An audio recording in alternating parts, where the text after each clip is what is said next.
Hello everyone. जैसे कि हम लोग आज 19th असाइनमेंट की तरफ बढ़ रहे हैं। 19th असाइनमेंट में जैसे कि यहाँ पे दे रखा है treatment of TDS using tally prime. तो जीएसटी अभी जस्ट हम लोगों ने कंप्लीट किया। अब हम लोग सीधे अगले टैक्स की तरफ, नहीं, जो डायरेक्ट टैक्स है हमारा क्या, TDS, tax deducted at source. इसको हम लोग को समझना है किस पे, ऑन टैली कैसे करना है। लेकिन इसको करने से पहले थोड़ा सा टीडीएस का कंसेप्ट आपको समझा देता हूँ।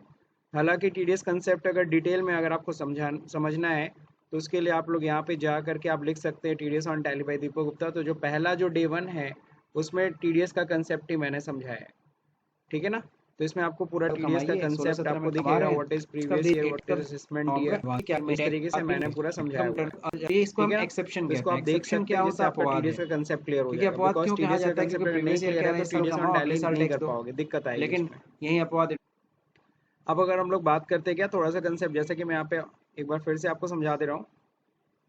It is a direct tax. कोई आपसे पूछता है व्हाट इज टीडीएस, तो आप सिंपल सा बोलेंगे it is an advance income tax. ये एक तरह का क्या है, एडवांस इनकम टैक्स है। Income of a previous year is normally calculated in the assessment year. आप लोग को ये क्लियर होना चाहिए कि जो प्रीवियस ईयर होता है ना, जिस साल हम इनकम अर्न करते हैं, और असेसमेंट ईयर का मतलब होता है जिस साल हम लोग प्रीवियस ईयर की कमाई गई इनकम पे टैक्स पे करते हैं और साथ ही साथ गवर्नमेंट को उसका ब्यौरा यानी रिटर्न फाइल करते हैं। जैसे फॉर एग्जांपल 20-21 में अगर हमने कोई कमाई की है तो उसका टैक्स हमें कब देना होता है, 21-22 में। 21-22 में कोई कमाई किया है तो उसका टैक्स कब देना होगा, 22-23 में। 22-23 में कोई कमाई किया है तो उसका 23-24 में। तो इस तरह से सिलसिला चलता रहता है। हालांकि एक एक्सेप्शन आया एडवांस टैक्स, और एडवांस टैक्स गवर्नमेंट ने कानून लाया। क्यों लाया, जा देखो, 20-21 का जो पूरा टैक्स है उसका उसके लिए गवर्नमेंट को वेट करना पड़ता है अगले साल के लिए। फिर इस साल के इनकम के ऊपर जो टैक्स बनता है उसके लिए अगले साल वेट करना पड़ता है। तो काफ़ी वेट करना पड़ता था। गवर्नमेंट चाहती थी कि अगर हमें तुरंत पैसा मिल जाता है इसी साल, जिस साल कमाएं उसी साल अगर टैक्स मिले, यानी हमें पैसा मिलता रहे, तो हम और डेवलपमेंट कर सकते हैं कंट्री का। सो गवर्नमेंट ने एक टैक्स इंट्रोड्यूस किया, एडवांस टैक्स, है ना। एडवांस टैक्स में कहा गया if the tax liability is greater than equal to 10,000, अगर किसी व्यक्ति की टैक्स लाइबिलिटी 10,000 या 10,000 से अधिक आती है, देन असेसीज नीड टू पे एडवांस टैक्स। हाँ, इसका मतलब क्या था, जिस साल आप अर्न कर रहे हो, प्रीवियस ईयर में अर्न कर रहे हो, प्रीवियस ईयर में आपको एंड तक यानी 31 मार्च तक आपको टैक्स जमा कर देना है। और असेसमेंट ईयर में आपको क्या करना है, उसका बस रिटर्न फाइल करना रह जाएगा। तो काम आपका थोड़ा आसान हो जाएगा। दूसरा नंबर, एडवांस टैक्स ऐसा नहीं है कि आपको जब मन करे तब जमा करेंगे। एडवांस टैक्स की डेट्स बनाई गई कि पहला 15 जून, यानी अप्रैल शुरू हुआ फाइनेंशियल ईयर, अप्रैल मई जून, 15 जून को पहले आप 15% आप जमा कर दो। सर ये 15% किस चीज़ का, आपका एस्टिमेटेड जो टैक्स लाइबिलिटी बन रही है, अनुमानित। आप अपना, आपकी सैलरी इनकम है तब तो आप इजीली बता सकते हो कि साल भर की इनकम इतनी हुई, इतने इस पे इतना टैक्स आएगा। अब बिजनेसमैन के लिए दिक्कत आने लगी, तो बिजनेसमैन के लिए कहा गया कि आप क्या करो, पिछले साल जो इनकम आई उस पर जो टैक्स बना उसी के अकॉर्डिंगली आप पिछले साल को बेस मान के अगले साल का, इस साल का मतलब टैक्स लायबिलिटी अपना चेक कर लो। अप्रॉक्स में भी हो तब भी ठीक है।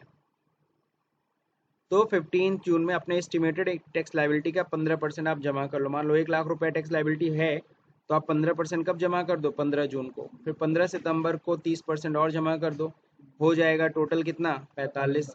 फिर 15 दिसंबर को फिर 30%, ये 30,000 रुपये और जमा कर दो, कितना हो जाएगा, 75% तक हो जाएगा। फिर 15 मार्च तक आप 25% आप जमा कर दो, दैट मीन्स टोटल 100% हो गया। तो 1 लाख जमा अगर करना है तो 15,000, 30,000, 30,000, 25,000। और ये जो किस्त आप देख रहे हो डेट्स, इन सब में तो 3-3 महीने का गैप है। तो इस तरह से एडवांस टैक्स का डेट बनाया गया।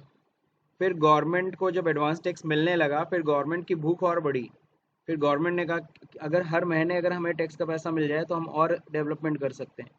तब उन्होंने, और दूसरा नंबर, इनकम टैक्स में एक प्रॉब्लम आ रही थी, लोग अपना टैक्स क्या कर रहे थे, चुरा रहे थे। टैक्स इवेजन बढ़ गया था, टैक्स की चोरी बढ़ गई थी, बिकॉज लोगों के हाथ में इनकम आती थी और इनकम आने के बाद वो फिर गवर्नमेंट को टैक्स देना नहीं चाहते थे।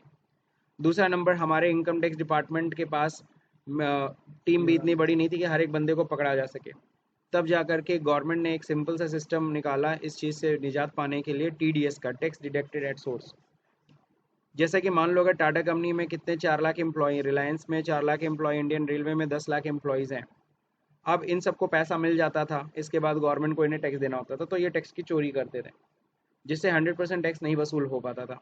तो गवर्नमेंट ने क्या किया, जो टैक्स लायबिलिटी जमा करने की रिस्पॉन्सिबिलिटी सीधे कंपनी को दे दी कि टाटा कंपनी, जब आप इन 4 लाख एम्प्लॉयज़ को पेमेंट करते हो और वो पेमेंट 2.5 लाख से ऊपर होता है, यानी कि एक लिमिट से ज़्यादा होता है, टैक्सेबल इनकम होती है, तो ऐसे में उसका टैक्स काट करके सीधे हमें जमा कर दिया करो हर महीने। रिलायंस कंपनी ने भी ऐसा ही कहा, और रिलायंस कंपनी के ऊपर भी इस तरह की लाइबिलिटी, इस तरह की सारी कंपनियों के ऊपर लाइबिलिटी डाल दी गई। अब क्या होता है कि कंपनी जब 4 लाख एम्प्लॉयज़ को देखेंगे, 4 लाख और ये 10 लाख, तो वो टैक्स काट के गवर्नमेंट को जमा कर देगी। इस तरह से गवर्नमेंट ने, इनकम टैक्स डिपार्टमेंट ने 3 लोगों को पकड़ा, और इस तरह से 18 लाख लोगों का टैक्स उनके जेब में आ गया। अब क्या होता है, एम्प्लॉय को टैक्स देने के बाद उनके हाथ में पैसा मिल रहा है, तो कहीं ना कहीं अब वो टैक्स का इवेजन रुका काफ़ी हद तक, गवर्नमेंट को ईजिली टैक्स कलेक्शन होने लगा, है ना। तो इस तरह के कई सारे फायदा, और तीसरा सबसे बड़ा फायदा, हर महीने टैक्स मिलने लगा। हर महीना सैलरी पे करो, हर महीना टैक्स मिल रहा है गवर्नमेंट को। और मैंने थ्योरी दे रखी है, इसको आप स्टडी कर सकते हो। अब जो देखिए यहाँ पे, TDS stand for tax deducted at source. TDS का फुल फॉर्म क्या होता है, टैक्स डिडक्टेड एट सोर्स, ठीक है ना। इसमें 3 लोग होते हैं, सॉरी 2 लोग, एक डिडक्टर होता है और एक डिडक्टी होता है। जो TDS काट रहा होता है, मान लो मैं एम्प्लॉयर हूँ, कंपनी हूँ, मैं आपकी सैलरी से TDS काट रहा हूँ, तो मैं क्या हूँ, मैं डिडक्टर हूँ। आप लोग क्या हो, आप डिडक्टी हो, समझ रहे हैं ना। तो आप डिडक्टी हो। अब है क्या यहाँ पे, डिडक्टर की रिस्पॉन्सिबिलिटी दी गई TDS काटने की, है ना। शुरुआत में TDS सैलरी पे आया, धीरे धीरे और भी कई सारे इनकम्स को कलेक्ट कवर किया गया। सैलरी इनकम होगी, अगर आपको सैलरी दे रहा हूँ, कंपनी अगर आपको सैलरी दे रही है, वो भी एग्जाम्पशन लिमिट से ऊपर, तो बिल्कुल TDS काटेगी। इंटरेस्ट का पेमेंट कर रहे हैं तो TDS काटेंगे, कमीशन का पेमेंट कर रहे हैं तो TDS काटेंगे, रेंट का पेमेंट कर रहे हैं एक लिमिट से ज़्यादा है तो TDS काटेंगे, कंसल्टेंसी फीस, प्रोफेशनल फीस, हर एक पेमेंट अगर लिमिट से ज़्यादा हो रहा है तो TDS कटेगा। और हमारी कंपनी की रिस्पॉन्सिबिलिटी होती है TDS काटने की, उसे जमा करने की।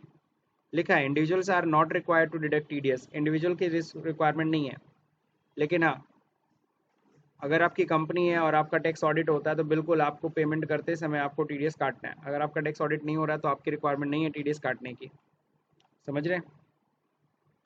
अब बात करेंगे हम लोग TDS रेट चार्ट। तो ये 22-23 का रेट चार्ट ऑलरेडी दे रखा है। जब भी हम लोग जिस साल, इस समय कौन सा फाइनेंशियल ईयर चल रहा है, 22-23 ना, यानी इस समय जो हम रेंट पे करेंगे, क्या करेंगे, रेंट पे करेंगे, तो ये फाइनेंशियल ईयर का हम लोग के अकॉर्डिंगली हम लोग TDS काटेंगे, ठीक। अब देखो यहाँ पे दे रखा है 192 पेमेंट ऑफ सैलरी, इसमें दिया है बेसिक एग्जाम्पशन लिमिट। आप सभी को पता है इस समय एग्जाम्पशन लिमिट कितनी चल रही है, 2.5 लाख। 2.5 लाख तक अगर पे करते तो TDS नहीं काटेंगे साल भर में।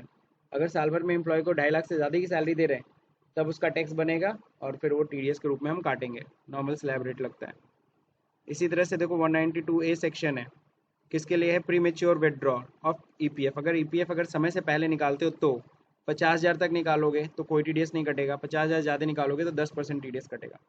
और गवर्नमेंट ने एक और चीज़ दिया है, अगर सामने वाले ने अगर पैन नहीं दिया, पैन नंबर, तो ऐसे केस में सामने वाले का जो भी टैक्स का रेट होगा या 20%, जो दोनों में से अधिक हो, यानी 10% और 20%, विच एवर इज हायर, वो टैक्स का रेट कटेगा। इस तरह से इस चार्ट में हर एक तरह के खर्चे के बारे में एक्सप्लेन किया गया। अब देखो मैं इन जो इम्पोर्टेंट है वो समझा रहा हूँ। 194A, अगर इंटरेस्ट दे रहे हैं, interest from other than interest from securities, that means अगर तुम बैंक में पैसा जमा किए हो, पोस्ट ऑफिस में, कोऑपरेटिव सोसाइटी में, अगर वहाँ इंटरेस्ट आपका कितने से अधिक बनता है, सीनियर सिटीजन में 50,000 से ज़्यादा इंटरेस्ट बनता है, अदर के केस में 40,000 से ज़्यादा इंटरेस्ट बनेगा, तो बिल्कुल बैंक आपका 10% TDS काट लेगी। और अगर आपने पैन नंबर नहीं दिया होगा तो बिल्कुल 20% TDS काटेगी। 194A फिर आगे कहता है, अगर इंटरेस्ट बैंकों के अलावा कहीं पैसा जमा किए हो, कोई फाइनेंस कंपनी में, वहाँ बैंक आपको इंटरेस्ट मिल रहा है, तो 5,000 से ज़्यादा बनता है, तुरंत TDS कटेगा। कितने परसेंट की रेट से, 10% की रेट से। इस तरह से चार्ट में और भी बहुत सारा दिया हुआ। लॉटरी विनिंग पे आपको बता दूँ, 10,000 रुपये तक अगर लॉटरी विनिंग होती है तो कोई TDS नहीं कटेगा। 10,000 से ऊपर तो सीधे 30% TDS कटेगा। सर पैन नहीं दिया तो पैन नहीं दिया तो आपको पता है 20%, या टैक्स रेट जो है वो 30%, विच एवर इज हायर, कौन हायर है, 30%, तब 30% लगेगा, चाहे पैन दो या ना दो। तो लॉटरी हो गया, कौन बनेगा करोड़पति हो गया, इन सब में यही सेम चीज़ है ना। 10,000 तक जीतोगे 1 रुपया TDS नहीं कटेगा, उससे ज़्यादा TDS कट जाएगा। इस तरह से कॉन्ट्रैक्ट का भी केस दे रखा है ना। तो ये चार्ट आपको फॉलो करना पड़ेगा। कमीशन ब्रोकरेज में देखो 15,000 की लिमिट है, 5% कमीशन है, ठीक है ना। तो सबका अलग अलग आपको समझना होगा, सीखना होगा। रेंट के केस में देखो 240 है, प्लांट एंड मशीनरी का रेंट है तो 2% TDS कटेगा, लैंड बिल्डिंग है तो 10% TDS कटेगा, ठीक है ना। और हाँ, हम लोग जब करते हैं इंडिविजुअल HUF, हमने पढ़ाया था आप लोग को, पर्सन कितने तरह के होते हैं इनकम टैक्स में, सबने पढ़ा है 7 तरह के होते हैं, है ना। तो वो सातों तरह के पर्सन है, पर्सन बताना पड़ता है। जब हम पार्टी का लेजर बनाएंगे तो हमें बताना पड़ेगा कि वो इंडिविजुअल HUF है, क्योंकि उसकी वजह से टैक्स का रेट में फ़र्क होता है। कॉन्ट्रैक्टर अगर इंडिविजुअल HUF को अगर हम पेमेंट कर रहे हैं, कोई ठेकेदार है इंडिविजुअल HUF, उसको अगर हम पेमेंट करेंगे 1 लाख से अधिक, तो ऐसे में कितना परसेंट TDS काटेंगे? 1%। लंबा कॉन्ट्रैक्ट, सिंगल ट्रांजेक्शन है तो 30,000 रुपये। लेकिन वही सामने वाला इंडिविजुअल HUF नहीं है, कोई कंपनी वंपनी है, तो कितना परसेंट रेट से TDS कटेगा? 2%। और अगर बंदे ने पैन नहीं दिया तो आप समझ गए 20% कटेगा। चलिए, इस तरह से पूरा सेक्शन यहाँ पे दिया है, आप ये चार्ट को फॉलो कर सकते हो, ठीक है। ये चार्ट आप गूगल पे भी ढूंढ सकते हो। तो ऐसा नहीं कि सर आप मेरे को ये भेजिए, मेरे को व्हाट्सअप करिए, भेजिए, नहीं, ये आप इंटरनेट पे आप जाओ, क्योंकि हर साल मैं इस साल का बता दूंगा, अगले साल का कैसे पाओगे। तो आपको सिंपल सा गूगल पे क्या लिखना है, बस इतना ही लिखना है, TDS रेट चार्ट फाइनेंशियल। अब आगे बढ़ेगा तो 23-24, 24-25, बस इतना लिखना है, मिल जाता है चार्ट गूगल पे। मैंने गूगल से ही कॉपी करके यहाँ पेस्ट किया है। अब चलिए ठीक है, यहाँ तो समझ गए सब लोग। When TDS is to be deducted, कब TDS हमें काटना है? या तो हम पेमेंट कर रहे हो, या तो वो खर्चा ड्यू हो रहा है। जाहिर सी बात है, कंपनी के लिए सैलरी, रेंट, कमीशन, ये सब क्या है? खर्चा है। तो जब कंपनी कंपनी का रिस्पॉन्सिबिलिटी है TDS काटने की, तो कंपनी जब आपको ये इनकम पे कर रही है ना, आपके लिए तो इनकम है ना, आपको जब वो इनकम पे कर रही है उस टाइम पे, या उस खर्चे को, कंपनी के पॉइंट ऑफ व्यू से तो खर्चा है, उस खर्चे को ड्यू कर रही है, विच एवर इज अर्लियर, जो दोनों में से पहले हो, पेमेंट और due, which ever is earlier, TDS cut जाएगा। तो आपकी रिस्पॉन्सिबिलिटी है। बाकी ये सिनेरियो आप खुद से स्टडी कर सकते हो, मैंने ऑलरेडी क्लास में कवर किया हुआ है। What are the due dates of TDS कब हमें जमा करना होता है? तो ये देखो डेट्स दे रखा है, अगले महीने की 7 तारीख तक हमें TDS हमें जमा करना होता है। बस मार्च के महीने में आपको ध्यान रहे 30 अप्रैल तक का समय मिलता है, फिर TDS तो जमा हो जाएगा। जिसका भी हम TDS काटेंगे, जैसे एम्प्लॉयज़ की सैलरी से TDS काट रहे हैं, तो उनकी सैलरी पे क्या देना है? उनको सर्टिफिकेट देना पड़ेगा ना कि आपका TDS कट गया। तो सैलरी के केस में फॉर्म 16 सर्टिफिकेट होता है ना, जो हमें मार्च के बाद लेकिन 31 मई के पहले आपको देना होता है एम्प्लॉयज़ को। और सैलरी के अलावा अगर कहीं भी TDS कटता है तो फॉर्म 16A सर्टिफिकेट होता है, जो क्वार्टरली हम देते हैं। बिल्कुल, वहाँ समय है। क्योंकि अब एम्प्लॉयज़ को हर महीने TDS काट रहे हैं, हर महीने सर्टिफिकेट नहीं देते ना, साल के अंत में देते हैं, मार्च के बाद, लेकिन 31 मई के पहले। और यहाँ 16A आपको पता है क्वार्टर फाइलिंग के बाद 15 दिन के अंदर अंदर आपको दे देना है। बाकी ये 2 सेक्शन अलग अलग तरह के नेचर ऑफ पेमेंट्स के लिए बताया गया है, वो आप लोग स्टडी कर सकते हो। How and when to TDS, हाँ, कब हम लोग TDS रिटर्न फाइल करेंगे? तो ध्यान रहे, TDS रिटर्न फाइल करते हैं हम लोग क्वार्टरली।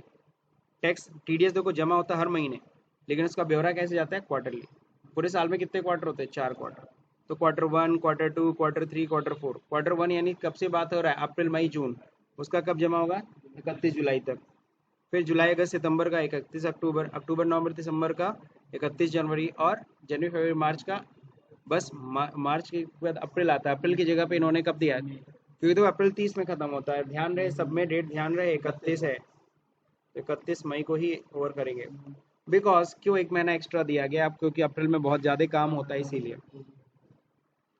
बाकी सैलरी के केस में तो 24 क्यू रिटर्न होता है, अगर सैलरी के अलावा कोई भी केस है तो कौन सा होगा? 26 क्यू रिटर्न होगा, TDS ऑन अदर्स। बाकी ये कुछ स्पेसिफाइड केसेस के लिए ये सारे रिटर्न्स डिफाइन किए गए। अब देखिए यहाँ पे, liability to deduct tax at source, liability to deduct tax at source on the payer, कौन TDS काटेगा? समझ गए, पेयर, उसी को डिडक्टर कहेंगे। Hence, the accountant of the payer should not forget to deduct TDS, deposit the same to the government. आप किसी company में जाओगे एज एन अकाउंटेंट, तो आपकी रिस्पॉन्सिबिलिटी होगी TDS काटने की और उसे गवर्नमेंट को टाइम से जमा करने की, और साथ ही साथ उसका ब्यौरा भी फाइल करने की, रिटर्न फाइल करने की। What is the penalty provision of non deduction of TDS? तो ये पेनाल्टीज़ हैं, ये आप खुद पढ़ सकते हो, ऑलरेडी मैंने क्लास में ऑलरेडी कवर कर रखा है, तो मैं दोबारा इसको नहीं एक्सप्लेन करने जा रहा हूँ। तो ये कंप्लीट होती है हमारी थियरी, जिसको मैंने बहुत तेज़ी से आपको समझा दिया।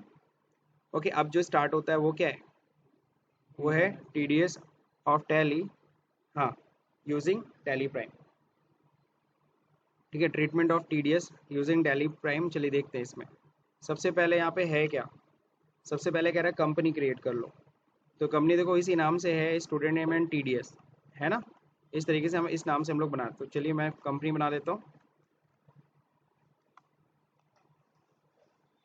बेसिक वहीं से स्टार्ट करना हमें।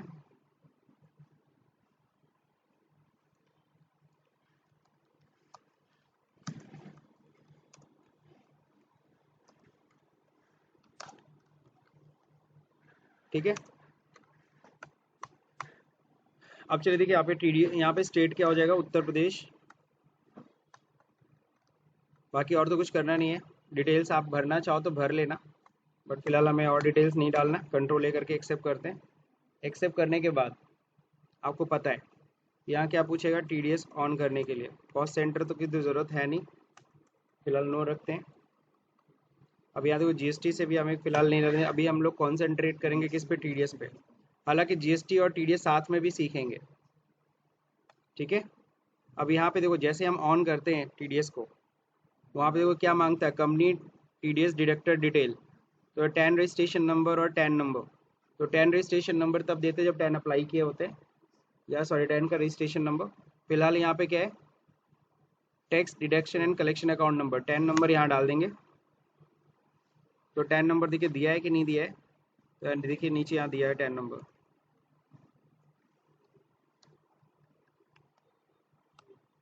ध्यान रहे जिस तरीके से हम लोग पैन बनाते हैं ना 49A से 49B से, आपको पता है 10 बनता है ना। और जैसे पैन अप्लाई करते हैं वैसे 10 भी अप्लाई करती है कंपनी। मेरी कंपनी TDS काटना चाहती है, तो मेरी कंपनी को क्या बनवाना पड़ेगा, पहले 10 नंबर, उसके बाद ही हम TDS काट सकते हैं सामने वाले का। और इसी 10 नंबर पे सारा TDS क्या होगा, जमा किया जाएगा गवर्नमेंट को। क्लियर। तो ये 10 नंबर किस फॉर्मेट में होता है, 451। पैन नंबर होता था क्या, 541, 5 अल्फ़ाबेट 4 न्यूमेरिक 1 अल्फ़ाबेट। और जबकि 10 नंबर क्या होता है, 4 अल्फ़ाबेट 5 न्यूमेरिक 1 अल्फ़ाबेट। ठीक, हम लोग क्या है, डिडक्टर हम लोग है ना, हम लोग TDS काटेंगे तो हम लोग क्या, हम लोग कंपनी है, डिडक्टर ब्रांच गोरखपुर डाल देते हैं। हाँ, set alter detail of person responsible, हमारी कंपनी में कौन पर्सन है, तो हमारा जो अकाउंटेंट होगा, हेड अकाउंटेंट वही रिस्पॉन्सिबल है। तो क्या है हेड अकाउंटेंट का नाम,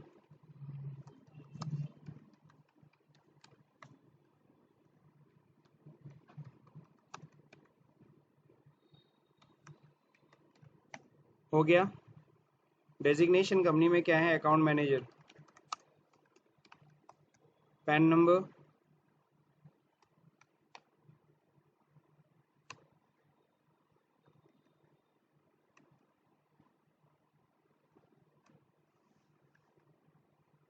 हो गया। पैन नंबर, ये किसका पैन नंबर है, अमित जी का। अब इनका ये डिटेल्स हम लोग एड्रेस और एड्रेस आप लोग भर लीजिएगा, है ना। मैं यहाँ पे स्किप कर रहा हूँ, आप लोग लेकिन देख करके, सामने तो कोई डिटेल मैंने दे रखी है, ये डिटेल देख करके आप लोग भर ही देता हूँ।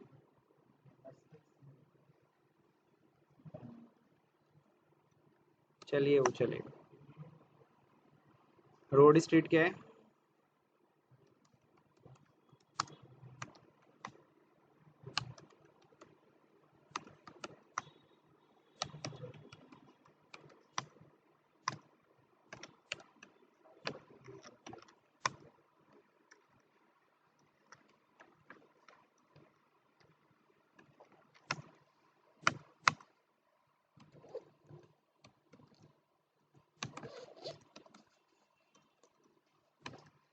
तो ये मैंने बना दिया। अब इसके बाद क्या करेंगे, इसको एक्सेप्ट, कंट्रोल ए, हो गया।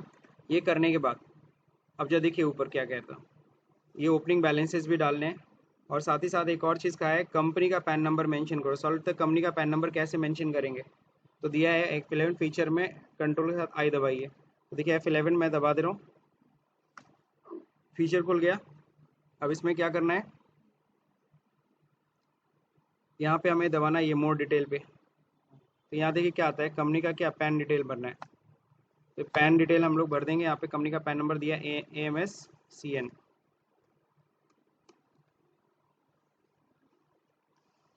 हो गया। सिन नंबर डालना नहीं है, कॉर्पोरेट आइडेंटिफिकेशन नंबर डालना नहीं है, 21 डिजिट का होता है। कंट्रोल है। अब जब देखिए यहाँ पे जब मैंने कंपनी खोला ना तो यहाँ देखो 21-22 आ रहा है, जबकि मेरी कंपनी 22-23 की है। तो ये एक्चुअली ना डिफ़ॉल्ट बाय डिफ़ॉल्ट जो कंपनी खुली थी अमित एंड कंपनी, उसका 21-22 था। तो पहले तो उसको शट कर लो। हालांकि शट करने के बावजूद मेरी प्रॉब्लम नहीं सॉल्व हुई, तो यहाँ गेटवे ऑफ टैली पे आया करो, यहीं पे Alt F2 दबाया करो और आप ईयर सही कर लो। हो गया सही अब? तो गेटवे ऑफ टैली पे Alt F2 दबाया करो, पीरियड सही हो गया। अब देखिए यहाँ पे सबसे पहले क्या ओपनिंग बैलेंस चढ़ाना है, तो हम लोग कैसे चढ़ाते हैं? Chart of account laser Alt H, सीधे अल्ट्रेशन में जाते हैं। कैश का देखिए कितना है ओपनिंग, कैश है 80,000। प्रॉफिट एंड लॉस कुछ दिया है? कुछ नहीं। कैपिटल है 5 लाख। कैपिटल है कितना? 5 लाख। कैपिटल के बाद फिर SBI अकाउंट है, SBI बैंक अकाउंट कितना है? 4,20,000। चलिए बाद में अल्टर वहाँ पे जाके हम लोग कर लेंगे। 4,20,000 हो गया। अगला क्या है? और तो कुछ है ही नहीं। अब बैंक का डिटेल डालना है तो इसके लिए हमें सिंगल अल्ट्रेशन पे जाना पड़ेगा। अकाउंट नंबर देखिए यहाँ पे दिया हुआ है, मैं तो इजीली यहाँ से कॉपी कर ले रहा हूँ। IFSC कोड क्या है? स्विफ्ट कोड कुछ नहीं। ब्रांच दे रखा है बैंक रोड, BSR कोड दे रखा है। ब्रांच बैंक रोड था ना। अब यहाँ पे चेक डिटेल आप लोग कर लीजिएगा ऑन, इससे फ़ायदा आप ही को होने वाला है। चेक बुक डिटेल ऑन कर लेना है और चेक नंबर रेंज अपना देना है। चेक रेंज मेरे को थोड़ा सा आगे देखना पड़ेगा इसके लिए। चेक रेंज क्या है?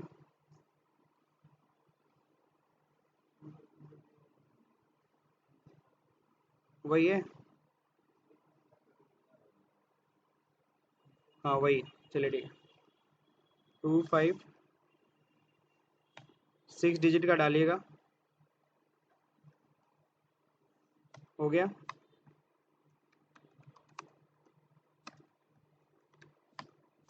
बस हो गया, कंट्रोल है।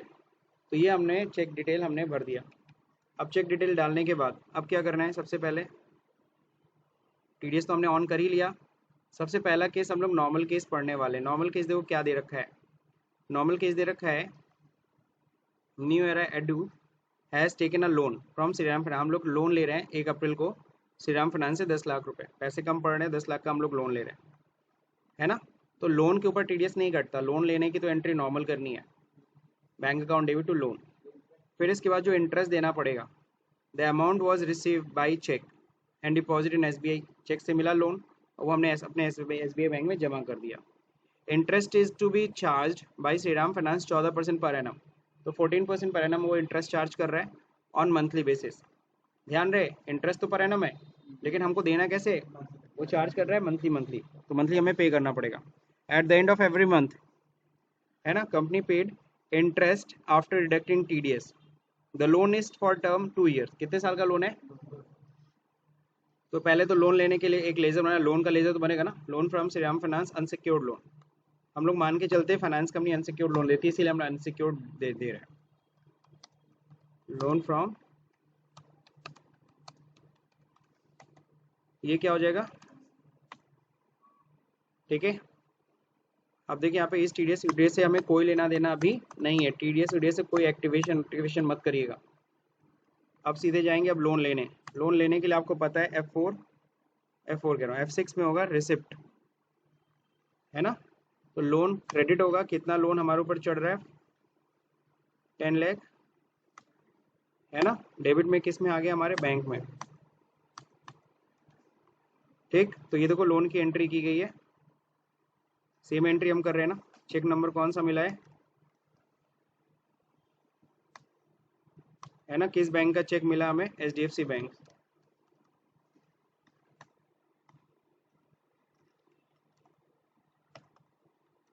ब्रांच कौन सा है? Cross mall. Receive from Shriram finance.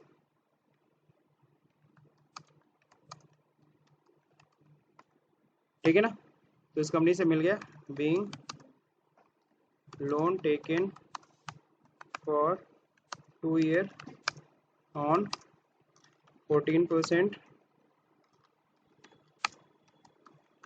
Interest. समझ गए। लोन लेने की एंट्री हो गया। अब लोन लिए जैसे ही अब तुरंत देखो बैलेंस शीट दिखा रहा अनसिक्योर्ड लोन, पैसा ही मेरा बढ़ गया। ठीक है, चलिए यहाँ तक तो बात समझ में आ गई, यहाँ तक कोई दिक्कत नहीं। अब हमें करना है थर्ड, कह रहा है क्या, on 1 May 2022 interest paid to Shriram finance after deducting TDS. अब हम उनसे ब्याज देंगे, किसको, श्रीराम फाइनेंस को, और ये खर्चा है हमारा।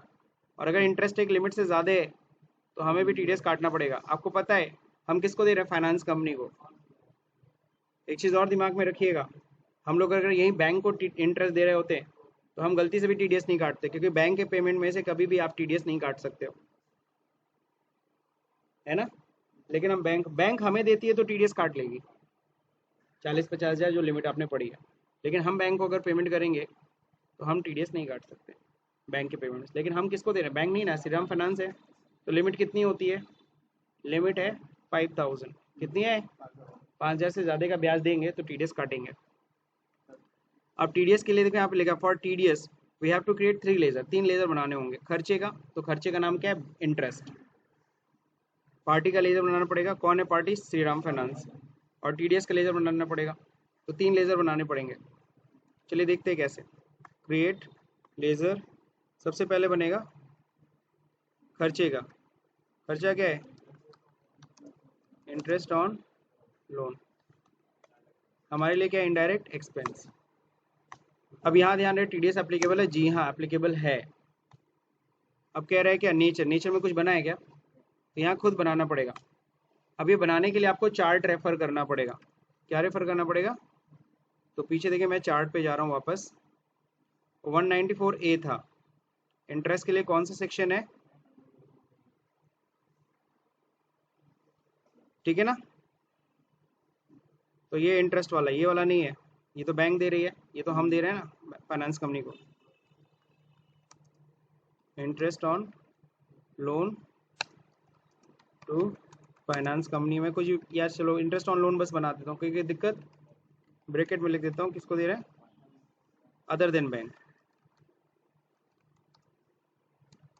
ये भी तो सही है। 194 कौन सा है, ए। पेमेंट कोड में बस पहला डिजिट हटा दिया करो, 94A लिख दिया करो। समझ गए। वैल्यू लिमिट कितनी है, सिंगल ट्रांजेक्शन वाला तो है नहीं इसमें। सीधे कितना है, 10% टीडीएस कटेगा। कितना परसेंट, 10% टीडीएस। रेमिटेंस कोड होता है, बट यहाँ पे आपको रेमिटेंस कोड डालने की जरूरत नहीं है। फिलहाल value limit for single bill, जैसे कॉन्ट्रैक्ट के केस में सिंगल ट्रांजेक्शन 30,000 है और नॉर्मल पूरे साल भर का पेमेंट हो रहा है तो 1 लाख की लिमिट है। तो यहाँ पे कोई सिंगल ट्रांजेक्शन वाली बात है, ये सिर्फ कॉन्ट्रैक्ट के केस में आपको भरना पड़ेगा, यहाँ पे नहीं। फिलहाल थ्रेशोल्ड लिमिट कितनी है आपको पता है, इंटरेस्ट के केस में थ्रेशोल्ड लिमिट कितनी है, 5000 बस। ये आपको बनाना पड़ेगा, इसके लिए आपको बिल्कुल चार्ट देखना पड़ेगा, क्योंकि ये सारी चीज़ें याद एकदम नहीं रहती है। हाँ, लेकिन कुछ मोटे मोटे जो मैंने बोल्ड करके रखा है ना नोट्स में, वो तो आपको दिमाग में रखना पड़ेगा। क्लियर हो गया। एक्सेप्ट, इंटरेस्ट बन गया सर। अगला क्या बना था, पार्टी का। पार्टी कौन है, श्रीराम। ये क्या हो जाएगा, सेंड्री क्रेडिटर। इस टीडीएस एप्लीकेबल, जी हाँ, यस करिए। अब यहाँ देखो है क्या, कौन है ये, कंपनी है, रेजिडेंट है, इंडिया की कंपनी है। Deduct TDS in same voucher, yes. अब देखिए यहाँ पे क्या होगा, इंटरेस्ट ऑन लोन, यही वाला केस है ना। अगर ये चीज़ नहीं आ रहा है टीडीएस में तो ध्यान रहे ये दोनों ऑप्शन आना चाहिए, यूज एडवांस टीडीएस एंट्री भी आना चाहिए। अगर नहीं आ रहा तो समझ जाना, F12 दबाना है।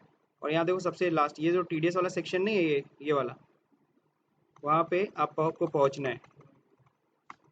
ये एडवांस वाला, allow advance entries in master, इसको यस रखे रहना। समझ गए। फिलहाल अब श्री राम जी का एड्रेस, तो ये तो इसमें लेजर में जाके देखने को मिलेगा, नोट्स में मैंने आपको दे रखा है।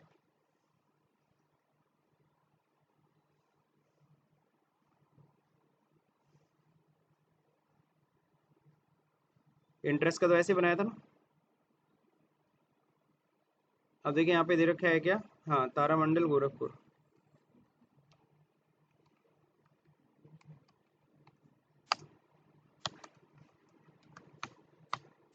उत्तर प्रदेश पिन कोड,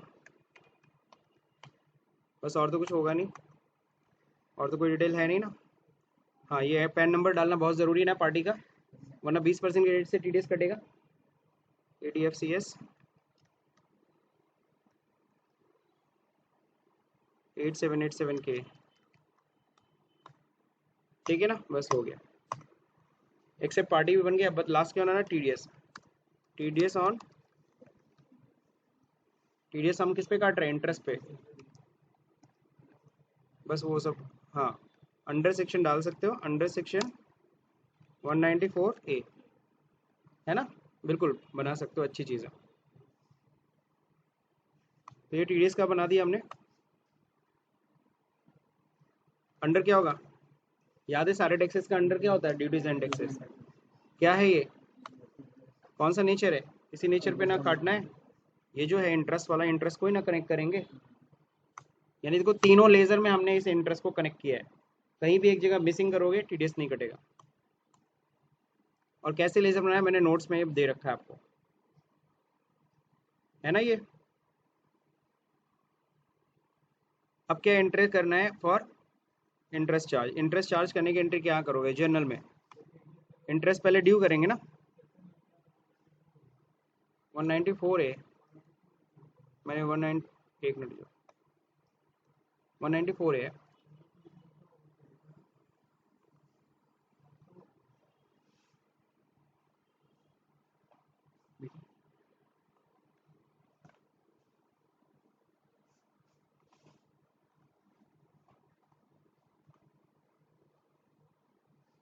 ध्यान रहे, बुक सही कर लीजिएगा, 194A है सेक्शन।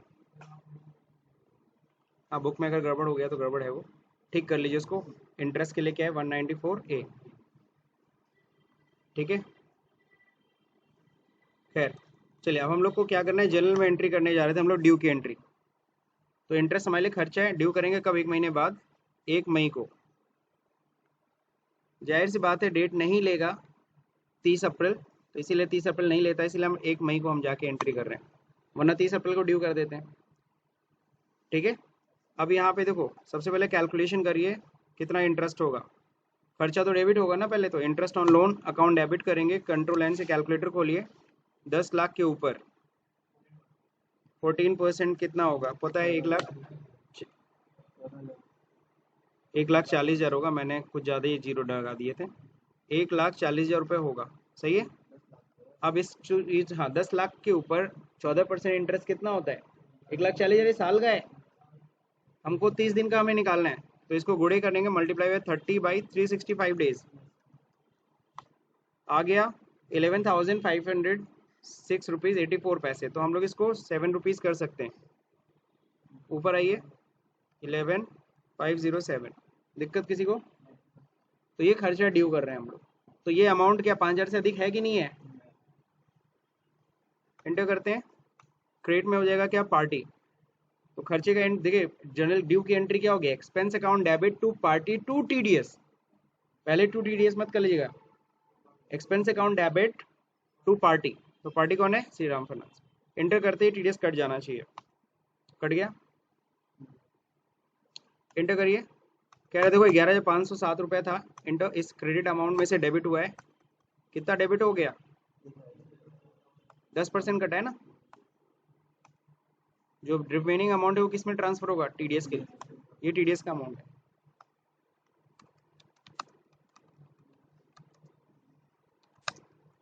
एंड टीडीएस या बीइंग इंटरेस्ट, कॉमन नरेशन लिखते हैं, being expense due and TDS deducted, सही है, कॉमन नरेशन हो गया। इसी नरेशन को हम लोग रिपीट कर लिया जाएगा। यहाँ तक बात समझ में आ गई, असाइनमेंट में वहाँ पहुँचते हैं पहले। हाँ तो देखिए हम लोगों ने क्या किया, हम लोगों ने ये एंट्री, सॉरी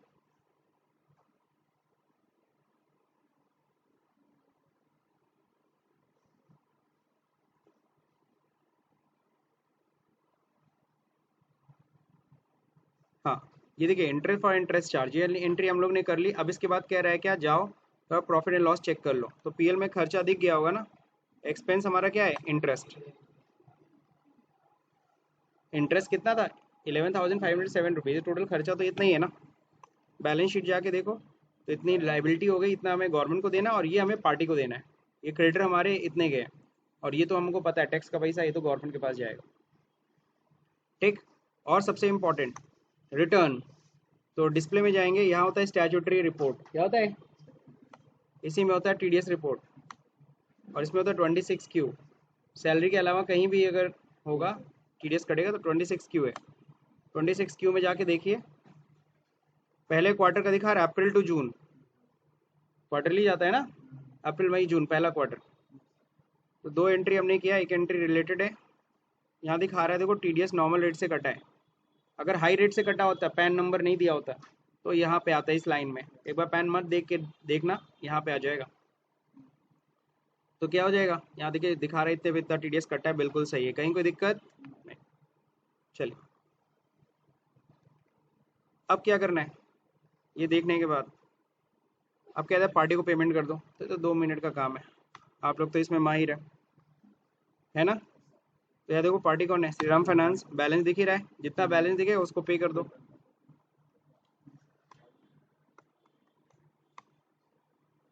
एसबीआई बैंक से हो रहा है, चेक नंबर आ गया। श्रीराम फाइनेंस एकदम सही जा रहा है। बीइंग पेमेंट, कॉमन नरेशन में बना रहा हूँ, आप चाहे तो पूरा लिख सकते हो। ये हो गया इंटरेस्ट, पार्टी का पेमेंट। अब कह रहे हैं इंटरेस्ट भी पेमेंट कर दो। इंटरेस्ट का पेमेंट लेकिन किसको करना है, गवर्नमेंट को। तो कुछ ऐसे ही करना होता है, याद है जैसे जीएसटी का पेमेंट करते थे, पेमेंट में ही आपको क्या दबाना है, control F. Control F statutory payment, control F किसके लिए होता है, ऑटोफिल।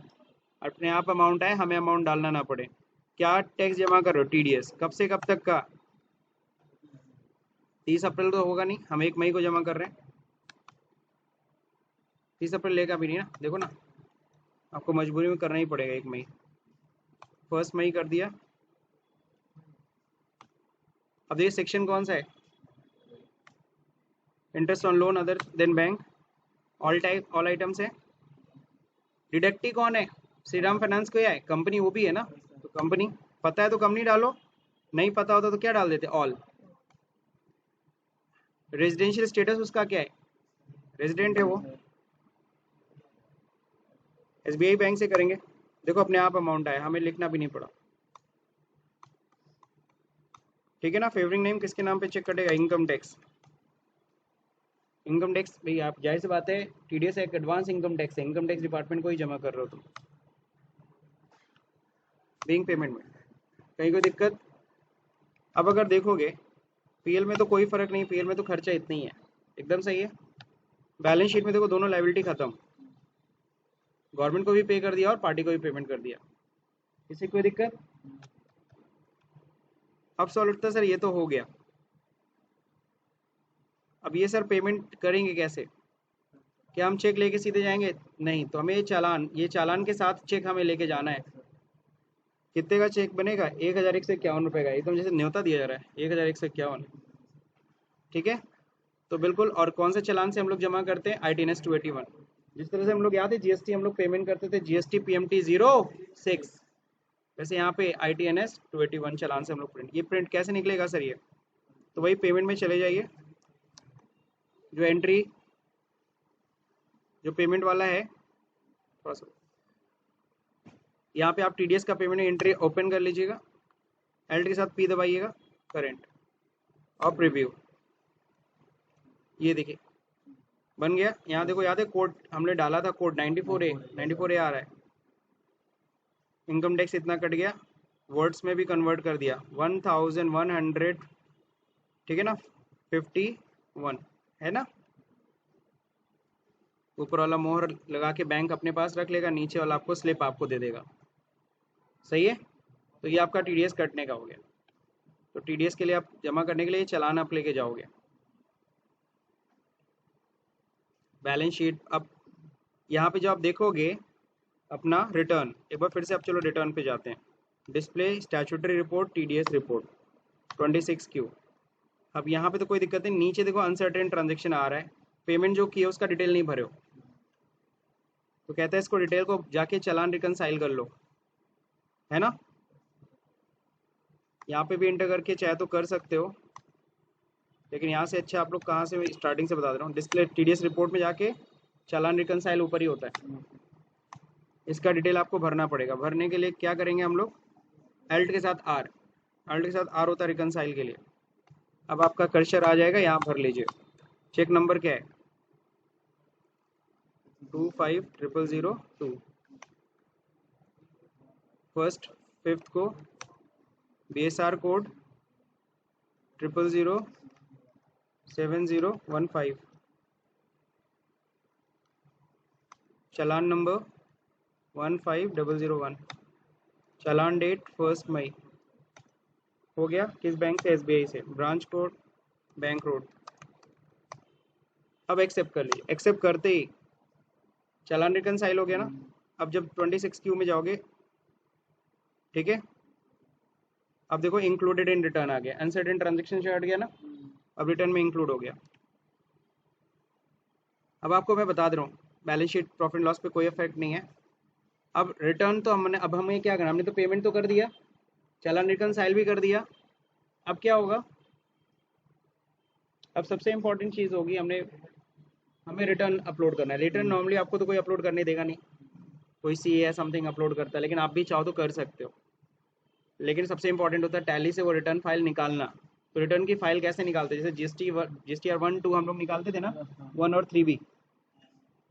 यहाँ पे हम लोग TDS का रिटर्न 26Q हमें निकालना होगा। कैसे निकालना होगा देख लीजिए, TDS रिपोर्ट पे जाइए, 26Q में जाइए, ऑलरेडी है हम लोग। यहाँ पे अल्ट के साथ बी दबाइए, ये देखिए अल्ट के साथ बी क्या इसलिए होता है, save return. You want to save, yes, सही रिपोर्ट है, मैंने कर दिया सेव। सेव करने के बाद अब कहते हैं क्या, एक्सपोर्ट करना है। TDS रिपोर्ट में जाके TDS ट्रांजेक्शन बुक में जाइए, ये देखिए रिटर्न ट्रांजेक्शन बुक है, यहाँ अब आ जाएगा 26Q, सेलेक्ट करके इंटर कर दीजिए। इंटर कर दिया, फिर क्या प्रेस करना है, अल्ट के साथ ई, अल्ट के साथ ई, अल्ट के साथ ई जैसे हम लोग प्रेस करते हैं ई रिटर्न आता है, ई रिटर्न पे इंटर करना है। अब यहाँ लोकेशन मांगता है कहाँ आपको भेजना है, तो देखिए मैं यहाँ पे, यहाँ DT या सुतोष नाम से ये फोल्डर है ना, इसमें मैं भेज देता हूँ। Ctrl+C कॉपी कर लेता हूँ लोकेशन, और इसी लोकेशन को यहाँ पेस्ट कर देता हूँ, ठीक है। और ये देखो कौन सी फाइल जा रही है, टेक्स्ट फाइल जाती है, किस डेट में। रिटर्न नॉर्मली हम लोग कब निकालते हैं, 1 जुलाई, 1 जुलाई करना। आप लोग यहाँ पे मत देखना, आप लोग 1 जुलाई लिखना, क्योंकि आपको पता है क्वार्टर के बाद ना दोगे, अप्रैल मई जून का जुलाई में ना, तो जुलाई में हम लोग कर रहे हैं। Yes, receipt token number, token number ध्यान रहे तब तक टाइप करते रहिएगा, हालांकि मैंने तो ये टाइप किया है, वो तो लास्ट डेट है ना, हम तो 30 जून के बाद कभी भी कर सकते हैं, ठीक है। एंटर करिए। अब कह रहा है क्या, कुछ चेंजेस करना है कॉन्फ़िगरेशन में, तो यहाँ से कॉन्फ़िगरेशन में चेंजेस कर सकते हो, है ना। चेंज रिस्पॉन्सिबल पर्सन या ये सब नहीं कुछ करना है, सीधे सेंड। देखिए यहाँ पे टेक्स्ट फाइल आ गया। टेक्स्ट फाइल में कुछ याद है, CLG, ये कुछ डिटेल ध्यान हो रहा है। अकाउंट्स मैनेजर कौन है, अमित चौरसिया जी हैं, कितना TDS कट है, बट ये सब यहाँ से मत समझिएगा, बस ये फाइल अपलोड करने के लिए होती है। अब क्या करना है, बस यही फाइल आपको भेज देना है, किसको, CA को। वो भेज दे, वो क्या कर देगा, वो अपलोड कर देगा। लेकिन अपलोड करने के लिए देखो मैंने यहाँ पे बता दिया आपको, ये तो हो गया।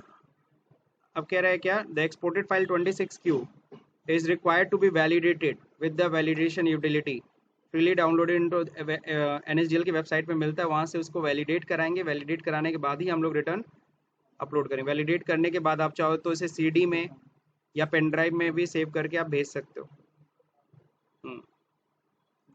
सो मेरे ख्याल से यह वीडियो आपको समझ में आ गया। अगर ये वीडियो समझ में आ गया तो इस वीडियो को लाइक करिए, शेयर करिए, सब्सक्राइब बटन दबाना भूल जाइए। Thank you for watching this video.